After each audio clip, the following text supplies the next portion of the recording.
Assalamualaikum warahmatullahi wabarakatuh. Selamat pagi, sahabat Bawaslu dimanapun Anda berada. Berjumpa kembali bersama kami di program Bawaslu Jambi Menyapa di edisi Pemilu dan Pelibatan Anak dalam Politik. Bersama kita sudah hadir narasumber salah satu Serikandi di Bawaslu Provinsi Jambi, yaitu pimpinan tercantik dari 5 pimpinan Bawaslu Provinsi Jambi, ya ini Bu Ropiko Febrianti. Selamat pagi, baik, kabar baik, alhamdulillah. Bagaimana puasanya hari ini, Bu? Mudah-mudahan nyampe. Alhamdulillah. Karena kondisi cuaca lagi panas dan kadang hujan. Baiklah sahabat Bawaslu dimanapun Anda berada, bicara mengenai pemilu dan Bawaslu, terlintas di benak kita yaitu pelanggaran. Nah, tema kita hari ini yaitu pemilu dan pelibatan anak dalam politik. Saya ingat ketika pemilu 2004, ketika itu umur saya 14 tahun. Saya dan kawan-kawan ramai hadir pada kegiatan kampanye calon waktu itu. Nah, pembahasan kita hari ini sangat menarik. Apakah kegiatan yang diikuti oleh anak-anak tersebut termasuk pelanggaran atau tidak? Yuk kita saksikan pembahasannya oleh narasumber kita. Kepada Ibu kami silakan. Baik, sahabat Bawaslu dimanapun berada, tema hari ini yang diangkat oleh kawan-kawan Bawaslu Provinsi Jambi cukup menarik. Kebetulan mungkin dikarenakan saya paling cantik, maksudnya perempuan, karena diantara kawan-kawan itu semuanya laki-laki, dan tentu saya seorang ibu. Kemudian juga dilatar belakangi bahwa saya memasuki dunia pendidikan sebelum di Bawaslu, maksudnya terlibat di dunia pendidikan sebagai guru. Jadi kawan-kawan meminta saya memaparkan mengenai pelibatan anak dalam politik. Memang seperti yang disampaikan, di setiap pesta demokrasi sedikit banyak selalu ada pembahasan ataupun sorotan mengenai anak-anak yang ada di dalam kegiatan-kegiatan politik calon. Nah, seperti yang diceritakan oleh host tadi ya, host kita Pak Supriyadi yang hari ini tampil sangat prima ya. Jadi pengalaman beliau di umur 14 tahun itu sudah pernah ikut menghadiri kampanye, tetapi mungkin yang perlu diperdalam, karena seingat saya di tahun-tahun itu kita waktu itu masih kampanye akbar lagi booming-boomingnya ya, mendatangkan artis gitu, baik artis lokal maupun dari ibu kota. Dan itu sangat disenangi oleh masyarakat yang apalagi anak-anak kadang, karena niatnya datang pengen nonton, dan itu merupakan suatu cara mudah mengumpulkan massa. Nah, cuman permasalahannya apakah anak ini datang dipaksa, diarahkan, atau datang sendiri? Apalagi kalau di kampung-kampung itu kan mereka haus hiburan, ketika mendengar ada artis itu, kalau nggak diikuti kemauannya, mau ngajak orang tuanya nonton, kalau orang tuanya nggak mau itu bisa nanti nangis guling-guling gitu kan. Nah, ini kita perlu lihat juga arahnya kemana, apakah memang dilibatkan. Kalau di dalam bahasa hukum yang saya baca ya kan, tentu harus ada niat yang sengaja melibatkan anak-anak gitu. Misalnya disampaikan mungkin ke orang tuanya, nanti bawa anak kamu gitu ya, ataupun mungkin orang yang mempunyai pengaruh, misalnya pejabat suatu daerah gitu mau naik, misalnya petahana, kemudian meminta mungkin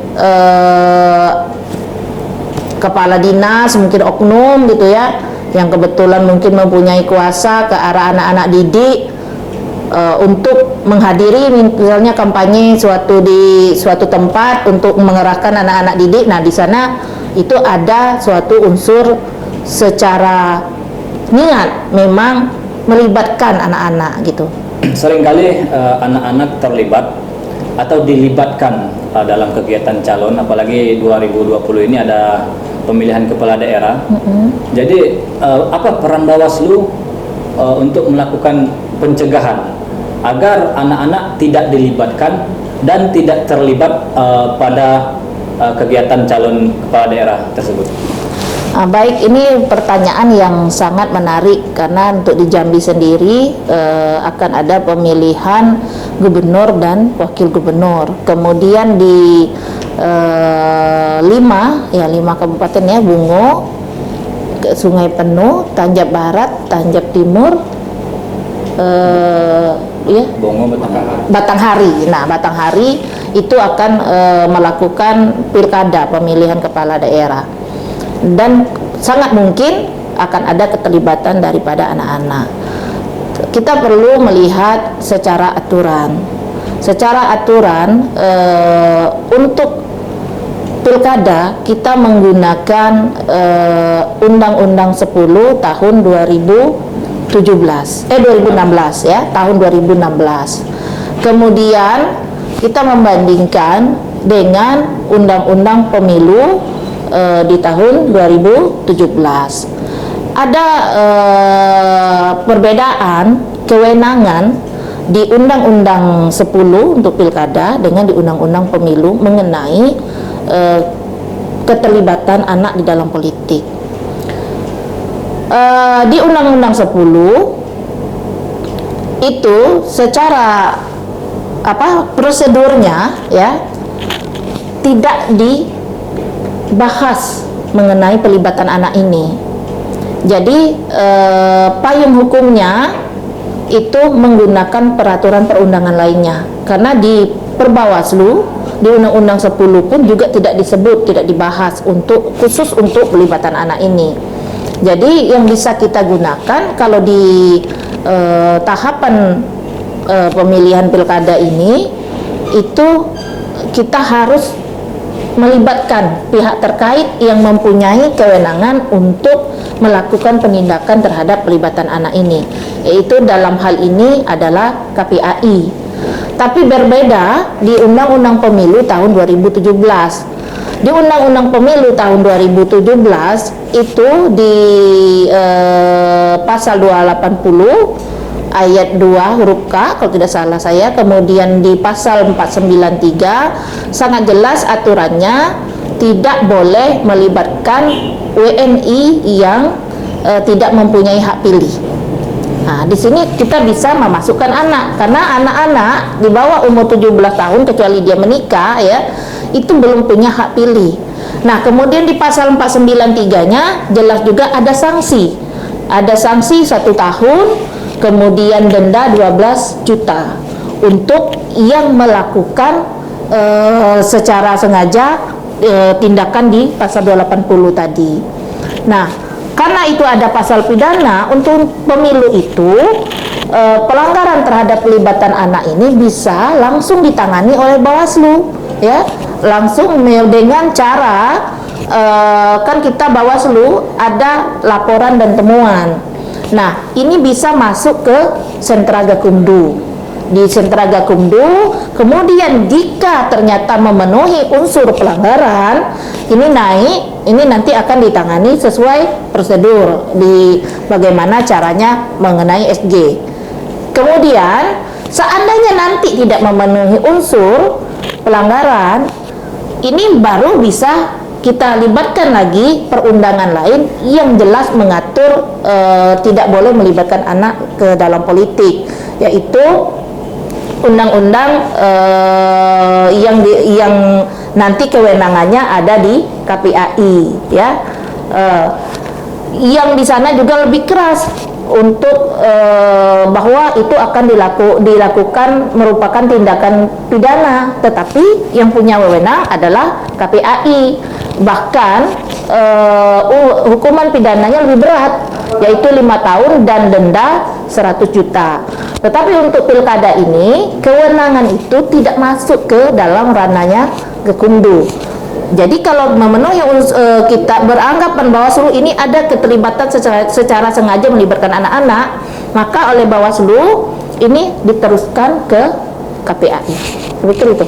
Menarik sekali, Bu. Itu perbandingan antara undang-undang pilkada dan undang-undang pemilu. Jadi penjelasan Ibu bahwa di pilkada tidak ada aturan yang jelas terkait dengan pelibatan anak dalam kegiatan calon. Sedangkan pemilu jelas ada sanksi pidana bagi yang melibatkan anak. Nah, ini menarik sekali, Bu. Mengingat bulan 12 nanti, Desember, kita ada pilkada. Ini bagaimana Bawaslu menindaklanjuti ketika ada calon yang melibatkan anak pada kegiatan yang dilaksanakannya. Sedangkan di Undang-Undang Pilkada jelas tidak ada aturan yang mengatur tentang penindakan melibatkan anak pada kegiatan pilkada. Tadi dari uraian yang saya sampaikan bahwa di dalam peraturan kita penanganan pelanggaran di Bawaslu, kita bisa menggunakan payung hukum pelibatan untuk perundangan lainnya. Jadi jika kewenangan untuk memutuskan itu salah atau tidaknya tidak di tangan Bawaslu untuk ini, maka kita kerjasamalah dengan pihak KPAI, yaitu Komisi Pelindungan Anak Indonesia. Jadi dari awal seharusnya dari pihak Bawaslu sudah mengundang daripada KPAI, kita duduk bersama menyatukan visi bahwa kita setujui dalam pesta demokrasi ini anak-anak tidak dilibatkan karena ini secara aturan bahwa di bawah umur 17 tahun mereka belum punya hak pilih. Kemudian juga untuk menjaga daripada mental anak-anak kita untuk belum terlibat dengan politik praktis karena itu belum sesuai juga dengan usianya. Mereka untuk hal-hal politik yang mungkin banyak intrik dan ininya belum cocok lah dengan anak-anak. Jadi kita perlu melindungi karena mereka anak-anak ini masa depan kita ke depannya. Jangan sampai belum saatnya sudah terkotori. Terus bagaimana proses jika terdapat temuan atau laporan dari masyarakat adanya calon melibatkan anak? Jadi Bawaslu, tahapan proses di Bawaslu itu seperti apa? Jadi berlakunya tetap sama, yaitu ini juga peran selain kita kerjasama dengan KPAI, maka kita juga mengharap ada partisipasi aktif dari masyarakat untuk memberikan informasi bahwa pada suatu kegiatan calon mungkin ada melibatkan anak. Nah, boleh masyarakat melaporkan, ya, karena di Bawaslu itu untuk penanganan pelanggaran ada laporan, ada temuan. Nah, jika itu didapatkan dari laporan masyarakat, maka kita akan tetap proses dari Bawaslu-nya, tetapi nanti pada tahapnya kita tidak membawa itu ke sentra Gakumdu, tetapi ketika kita menganggap bahwa ini menurut pendapat kita, menurut pendapat Bawaslu bahwa ini memenuhi unsur kesengajaan melibatkan anak, maka kita akan meneruskan kajian kita itu ke pihak KPAI selaku yang berwenang untuk menerapkan Undang-Undang Perlindungan Anak yang jelas sekali berbunyi kesengajaan melibatkan anak ke dalam politik praktis itu akan diberikan sanksi pidana 5 tahun dan denda 100 juta. Luar biasa besar sanksi terkait dengan pelibatan anak pada politik, ya. Gini, Bu,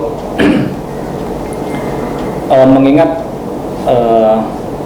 yang disampaikan Ibu bahwa melibatkan anak dengan sengaja akan mendapatkan sanksi pidana. Nah, bagaimana ketika anak itu melibatkan diri sendiri? Kan nih ada artis ibu kota, kan Ibu masih kecil kan paling senang sama Rhoma Irama, sama artis-artis lain gitu. Nah, bagaimana saran Ibu untuk orang tua dan untuk anak agar tidak ikut serta pada kegiatan-kegiatan yang dilaksanakan oleh calon kepala daerah tersebut? Baik, Pertama tentu ya pihak kita selaku penyelenggara mungkin kita akan juga melibatkan pertama dari KPAI, kemudian juga KPU selaku pelaksana, kemudian kita sendiri jajaran Waslu, kita akan mensosialisasikan terutama kepada para orang tua untuk memperhatikan anaknya, jangan sampai anaknya nanti dilibatkan ke dalam kegiatan politik. Nah, untuk kampanye-kampanye, saya pikir pun kalau sekarang untuk kondisi seandainya ini ya memang jadi dilaksanakan pilkada di Desember 2020 ini, saya pikir sekarang kan kita masih menggunakan prosedur COVID-19. Jadi akan ada untuk penghindaran mengumpulkan orang dalam kerumunan-kerumunan.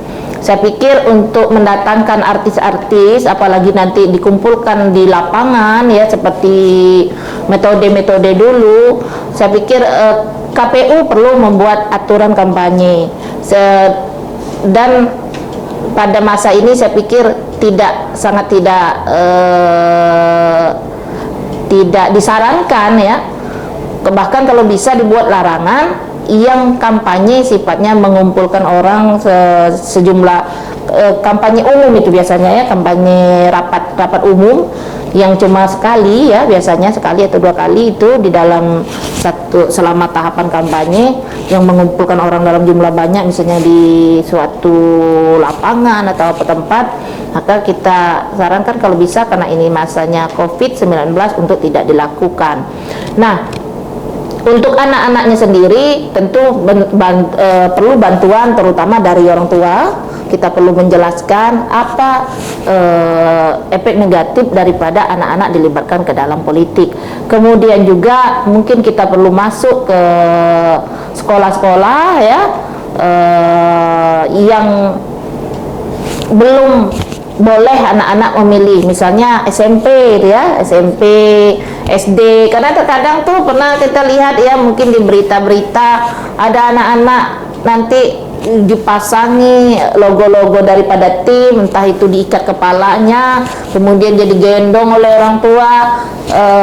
Itu menurut saya sudah suatu tindakan melibatkan, tetapi beda tadi mungkin dari tindakan yang dilakukan host kita, karena dia datang sendiri, mungkin kan datang sendiri juga tidak tanpa menggunakan logo-logo daripada yang berkampanye ya, mungkin sekedar datang untuk menikmati hiburan. Tetapi akan menjadi berbeda ketika anak ini nanti diberikan alat peraga, suruh pegang ya, mungkin diangkat atau diikat di kepala ataupun digunakan. Nah, itu menurut saya sudah suatu tanda ini dilibatkan secara sengaja karena sudah menggunakan daripada alat peraga daripada calon. Oke, terima kasih Bu. Sahabat Bawaslu dimanapun Anda berada, jelas pembahasan yang disampaikan oleh Bu Ropiko Febrianti bahwasanya ini menjadi catatan bagi calon kepala daerah nantinya, jangan sampai melibatkan anak, yaitu untuk calon dan para tim, dan juga kepada orang tua dan anak-anak untuk tidak terlibat atau ikut serta pada kegiatan-kegiatan yang memang dilarang untuk ikut serta pada kegiatan tersebut. Baiklah, terima kasih Bu sudah bersedia hadir pada kegiatan ini. Terima kasih juga kepada sahabat Bawaslu dimanapun Anda berada. Semoga kita semua dalam kondisi sehat dan lancar menjalankan ibadah di bulan puasa ini. Menunda sementara untuk menikmati kesenangan bukanlah perbuatan yang sia-sia, karena menikmati kesenangan pada waktu yang tepat merupakan sebenar-benarnya kenikmatan. Bersama rakyat awasi pemilu, bersama Bawaslu tegakkan keadilan pemilu. Assalamualaikum warahmatullahi wabarakatuh. Waalaikumsalam.